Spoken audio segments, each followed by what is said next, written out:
Hey you guys, welcome back to Life After Neverland. I'm Karin, and we're talking about The Masked Dancer.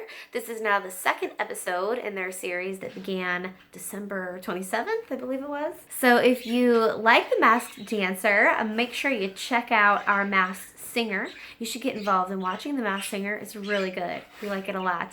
Hence, that's why we're here. So I wanted to know in the comments down below, what do you think about The Masked Dancer? Give me a rating and maybe a one word to describe how you feel about it. Like, for example, intense or boring, you know what I'm saying? I want to say a sentence, I guess, on the fence. I'm still on the fence. I like certain aspects. I like that there's more clues. I really do feel like there are more clues than I have in The Masked Singer because you're not able to really make a proper decision by not being able to hear their voice. So we need more clues. So I do like that. You can see the clues on like the screens. They have a lot of different like background screens. So the clues are there on top of on their costume. And there was something else. Oh, it's in their dance moves too, which is a little bit tricky to try to figure out who someone is by the way that they move. Okay.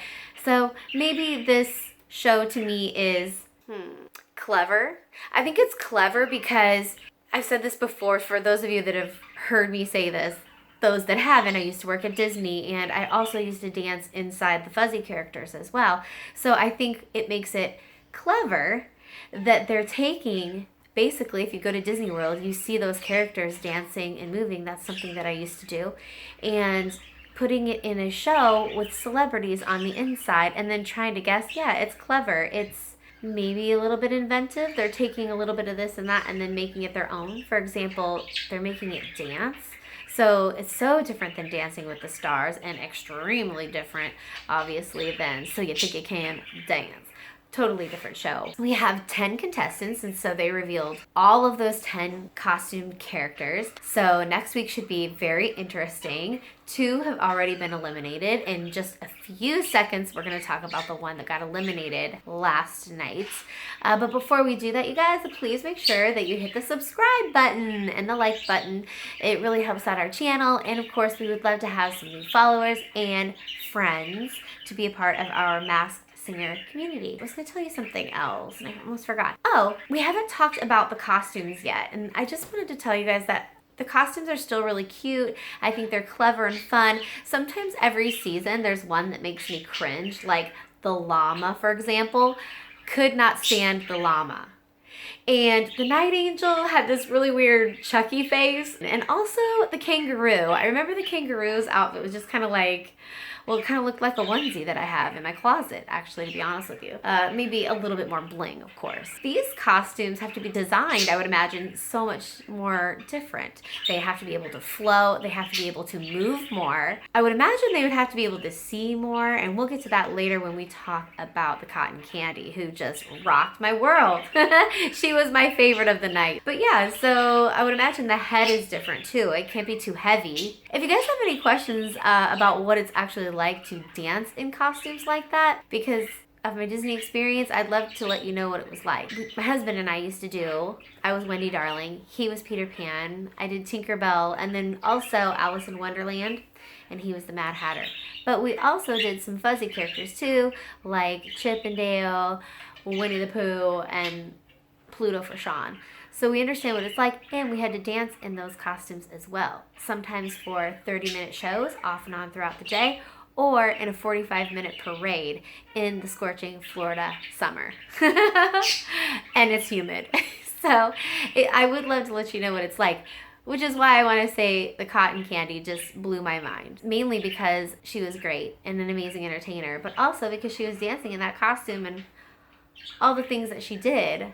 How did she not lose her balance?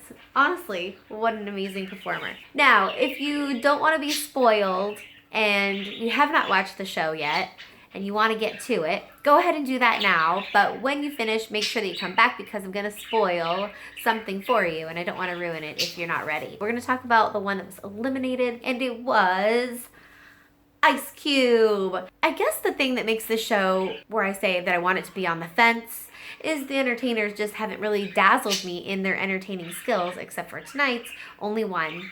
The tulip was also pretty awesome too. But I digress. The others, I just really don't care about the entertainers. I don't really like Ice Cube, who left last week, and Bill Nye was kind of cool. I want them to step up their celebrity game a little bit more, and I'd love to know what you guys think in the comments. If you're okay with who they've had, or if you have some ideas of your own. But anyways, yeah, so it was Bill Nye, and I guess it made sense who he was. I know my husband Sean probably would have been really excited to see Bill Nye. But for me, that wasn't what I was into as a kid. So like the periodic table, the climate change, all the environmental stuff, that wasn't my thing. His main thing was that he was a 90s icon. So I could think of so many different 90s icons. Bill Nye wouldn't have been one of them. No. So let's move on to the other entertainers that are still remaining on The Masked Dancer. Let's talk about the Sloth. First of all, the Sloth is so entertaining and so much fun to watch dance. Yes. Yeah. I really enjoyed his performance a ton. Like a blast. Loved him. What are his clues? Well, he was wearing a timer around his neck if you want to talk about his costume, and he was in workout gear and all that good stuff. Kind of looks like a crazy 80s sloth. The colors are a funny choice for a boy. So is he a runner? A coach? I don't know, but maybe he's a running back. Who knows? They also had DR on badges inside a chemistry lab, and yes, there was a chemistry lab, and they had blue and yellow, which makes green, of course. Those two chemicals were being poured together and making a green substance. He said he had a bad accident when he was a kid. There was toothpaste that said Glee, and a beverage was given to him while he was working out on his treadmill, and even when he was performing, there were a lot of treadmills. He also made some references, lots of references to Britney Spears' Stronger Than Yesterday, emphasizing that particular song. And did he say Broadway? His word up was Broadway. But they were also lifting weights. He lifted weights quite a bit. So he's into training 100%. And he even lifted one of his dancers. The dancer landed in his arms and then he was like lifting her. I thought that was great. Ice Cube was talking about how the costume, the head was 25 pounds and being a complainer about it. And I know that some of the other contestants in last season and some other prior Masked Singer episodes were complaining about the costumes. Give me a break. I will tell you that the Sloth did such a great job. I think the hardest part, other than the costume itself, is trying to maneuver yourself in that costume. He was on the treadmill, and I think he actually he jumped and straddled his legs out across. I mean, he could have gotten his foot mixed up in that treadmill and fell. It's not that easy to do that. And then also too, being on point with those dancers, like I said before, he was good. So he's definitely on Broadway, and he's runner? I was expecting him to be an athlete. Who the hell is he? Well, here are some guesses, okay? This one's one that I really like, so I'm gonna go on board today and just say that I like this one.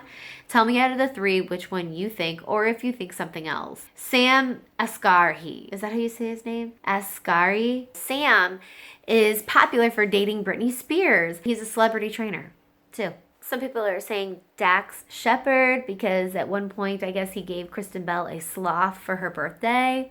And then Derek Huff. Something to do with a gift maybe he gave his girlfriend for her birthday.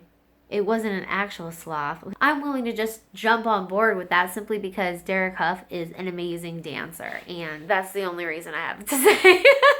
I don't know who the hell this is. Is it any of those three? What do you think? Next, we have the zebra. So the zebra was trying to trick us just like they do on The Masked Singer, sitting here trying to make me think this is a new kid on the block, or maybe this is a Backstreet Boy. A month and a half ago, if you watched Masked Singer, we did have a Backstreet Boy, finally. Some people are saying that the zebra is Donnie Wahlberg. They actually said new kid moving on to my block.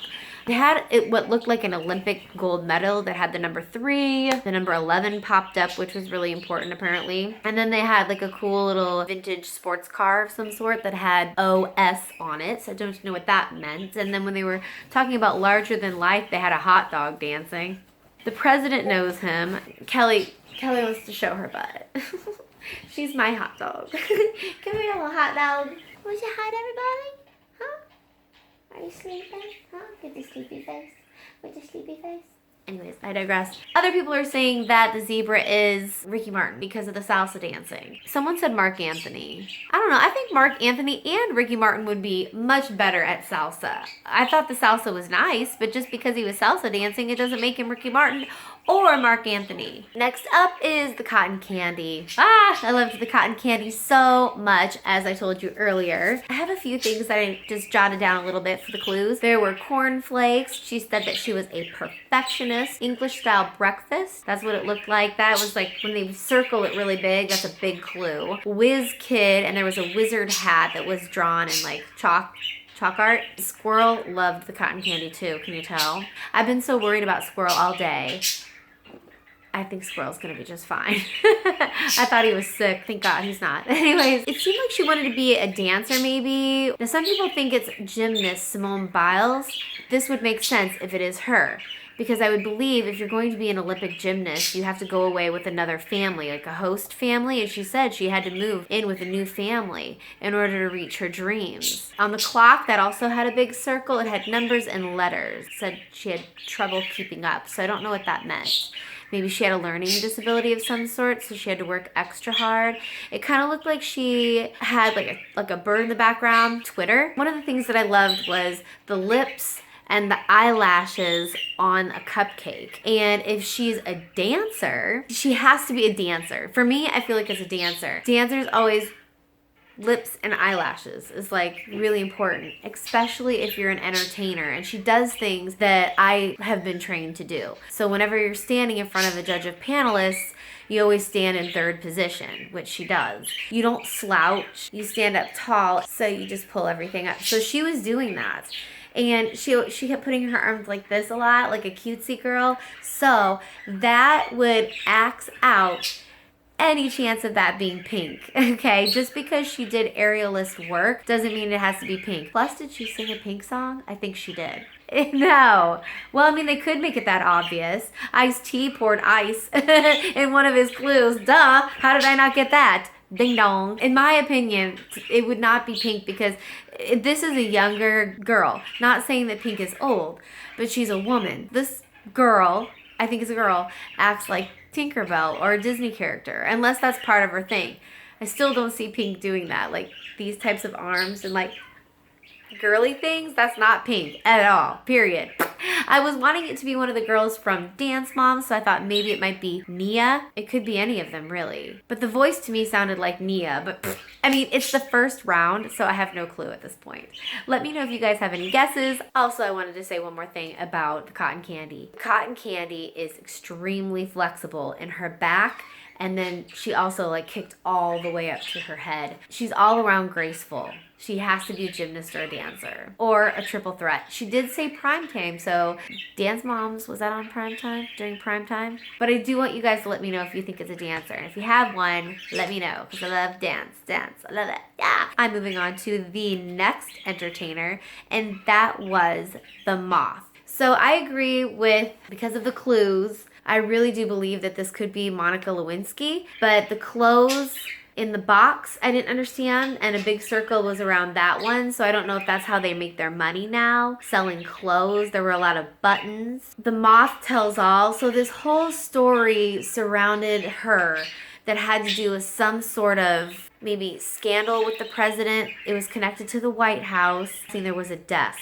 Monica Lewinsky, that's all I'm gonna say. A very traumatic experience, she said. And then when she was saying that, in the back there were these big eyeballs and they were all looking at her and staring at her. All eyes were on her. And when all of that stuff happened with Monica Lewinsky, I would imagine that would be extremely traumatizing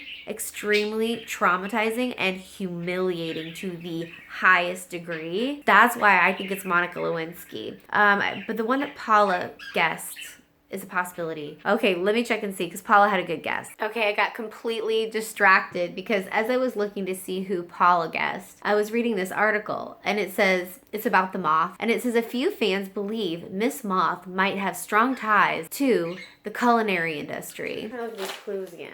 Culinary? What? It seemed like clothes to me, not culinary, but anyways, these are the guesses, okay?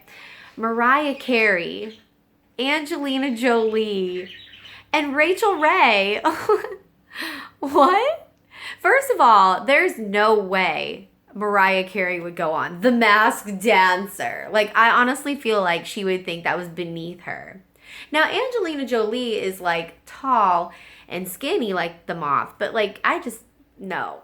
A-list celebrities, I've been hoping, I've been dreaming about A-list celebrities on The Masked Dancer. And there's no way they would put an A-list, no. I want Drew Barrymore to come on the show. She might come on the show, yeah?